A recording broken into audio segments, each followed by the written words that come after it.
आ आ आई. Yes. ब ब बदक. क क कणीदार. ख ख खमंग. ग ग गोकुळतू. हा. अगदी घरच्यासारखं. कणीदार खमंग म्हणजेच गोकुळ तूप.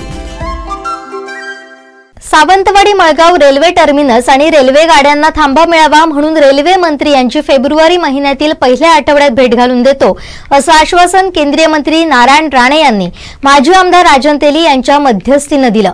तसेच राजन तेली यांनी राज्य सरकारच्या माध्यमातून पायाभूत सुविधांची निर्मिती करण्यासाठी पुढाकार घेण्याचं आश्वासन दिल्यानंतर कोकण रेल्वे प्रवासी संघटनेनं तात्पुरतं उपोषण स्थगित केलं. मात्र मागण्या मान्य झाल्या नाहीत तर येत्या 23 फेब्रुवारीपासून बेमुदत उपोषणाचा इशारा दिलाय. सायंकाळी माजी आमदार राजन तेली यांनी प्रतिनिधी म्हणून या उपोषणस्थळी भेट दिली. यावेळी त्यांनी केंद्रीय मंत्री नारायण राणे यांच्याशी उपोषणकर्त्यांचा फोनद्वारे संवाद करून दिला. यावेळी केंद्रीय मंत्री नारायण राणेंनी दिलेल्या आश्वासनानंतर हे लाक्षणिक उपोषण स्थगित करण्यात आलं. करण्याच्या पूर्वी तर त्या इथे थांबत नाहीयेत आणि टर्मिनलचं काम म्हणजे काय झालं, एक रस्ता आणि यामुळे टर्मिनलचं काम तसंच थांबलेलं आहे. म्हणजे 6 वर्षापूर्वीचं हां हां हां माझा प्रयत्न आहे की कोकण रेल्वे रेल्वेमध्ये मर्ज व्हावं. हां हां कारण 6 कोटी 6,000 कोटी कर्ज आहे. बरोबर. काही विकास करत नाही, स्टेशन नाही, काय नाही काय. तसा प्रस्ताव दिला पण राज्य सरकारने मुख्यमंत्री पत्र द्यायला पाहिजे होतं, देवेंद्रने दिलं. आपण याला सांगतो मी पण मी दंडवतीच्या नावाचा मी कमिटमेंट नाही देऊ शकत. कारण ते शेवटी सरकार आपलं आहे ते असं मला नाही वाटत असं काय करतील. बाकीच्या विषयाला मी सगळे संपीत देईन. माझ्या इकडे घेऊन येईन मी इतकेच लोकांना 5-6 लोकांना त्याची अपॉइंट अधिवेशन काळामध्ये आणि त्याला त्याप्रमाणे मी त्याला सांगतो या गोष्टी आम्ही चालेल. चालेल चालेल चालेल. मग तुम्ही सांगा अधिवेशनच्या काळात त्या मग या सगळ्यांना हे करता येईल. 1 ते 8 सांगतो. 1 ते 8 चालेल चालेल चालेल. ओके. मी रावसाहेब दानंद म्हणत होतो.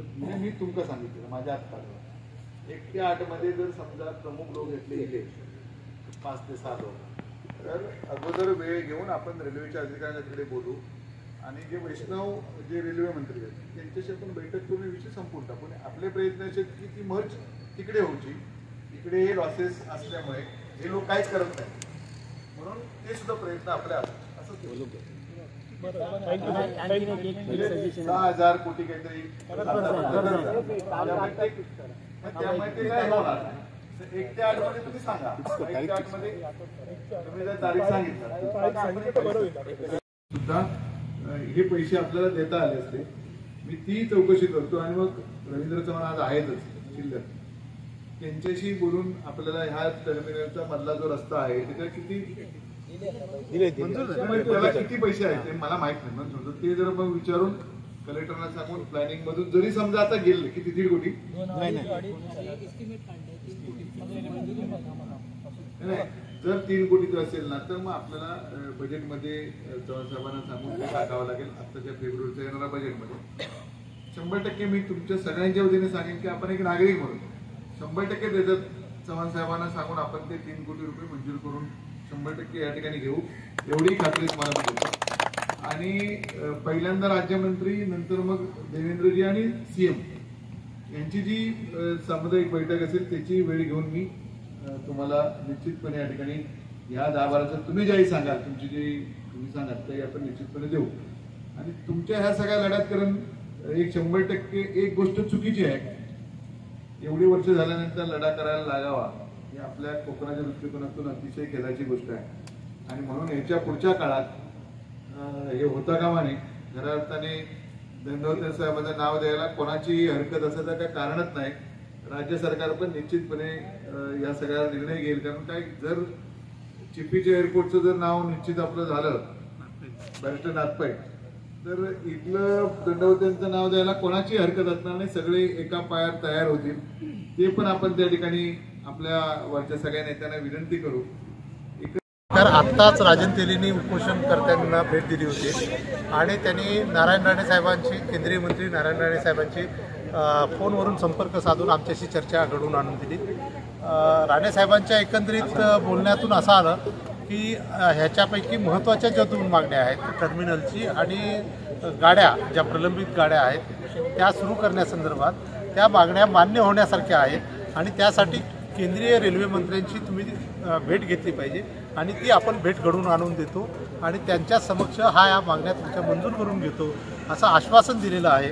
तर त्या आश्वासनावरती विश्वास ठेवून आम्ही हे आजचं आंदोलन जे आहे ते आम्ही तात्पुरतं स्थगित करीत आहोत आणि जरी आम्ही आंदोलन स्थगित केलेलं असलं तरी जोपर्यंत आमच्या ह्या मागण्या मान्य होणार नाहीत तोपर्यंत आम्ही आंदोलन हे मागे घेणार नाही आहोत आणि त्यासाठी 23 फेब्रुवारीला आम्ही आमरण उपोषणाची हाक दिलेली आहे.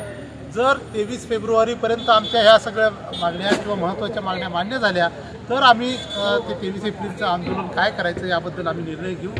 तोपर्यंत आम्ही 23 एप्रिलच्या आंदोलन आमरण उपोषणाच्या 23 फेब्रुवारीच्या निर्णयावरती ठाम आहोत. आम्ही मंत्र्यांचा आदर करत, त्यांनी दिलेल्या शब्दाचा आदर करत आम्ही आजचं आंदोलन तहकूब करत आहोत आणि ते पुढच्या काळात तीव्र केले जाईल. आमचे दिवसभरातले सर्व अपडेट्स, ताज्या घडामोडी आणि थेट लाईव्ह पाहण्यासाठी सबस्क्राईब करा, लाईक करा कोकणचं नंबर 1 महा चॅनल कोकण 7 लाईव्हचं YouTube चॅनल.